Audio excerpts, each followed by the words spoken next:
Gagawayang lagyu ing metong Kapampangan king Hong Kong, king larangan ing Muay Thai at boxing, ing kayang kwento at pagsubok kadelanan, king special report.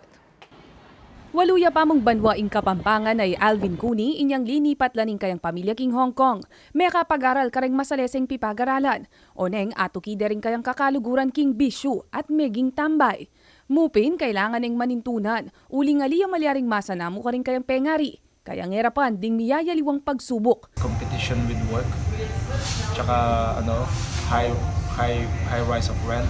Inya naman alina kanupi kakarine nung makanano ya ini megumpisa. Sabi ko, kahit maglinis lang ako ng mga gloves, mga toilet, ganun. So yun yung una kong trabaho sa gym.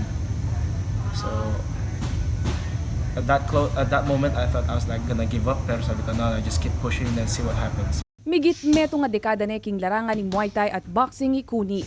Iya mo rin, ingpe kamumunang Pilipino ang milub king industriya. Not much, nothing, no big deal for me naman. Kasi the first fight I did in Hong Kong was back in 2005. Now there's at least 5 other guys that fights in Hong Kong, which is from Philippines as well. Dapat alisin ang king mumuna ng professional tournament, alipa mo rin sinuko. Learn from that night is not to rush your opponent and getting tired in the first round. King edad 30 at inemigit 20 laban king record ikuni. Kaya namang pagsadyan ngeni ing kayang rematch fight ang maganap king Abril. Alina naman kano kalingwan ing panenang abiso ning kayang inda akaya mo namang numero 1 tala suporta. How to live a life. Yun lang, yun ang sabi niya. Sabi niya, don't overwork too much and sometimes you still gotta enjoy life. 5 banwa pa kanu bayo yung magretiro king boxing at ing kayang nasa magbalik king Pilipinas. One day, someday,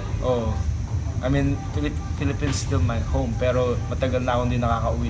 Kabalen, abalaos gagawang lagyu kilwal ning bansa, dapat pili ng mika pamilya at mamuunan ken pamuring kayang baleng tibuan.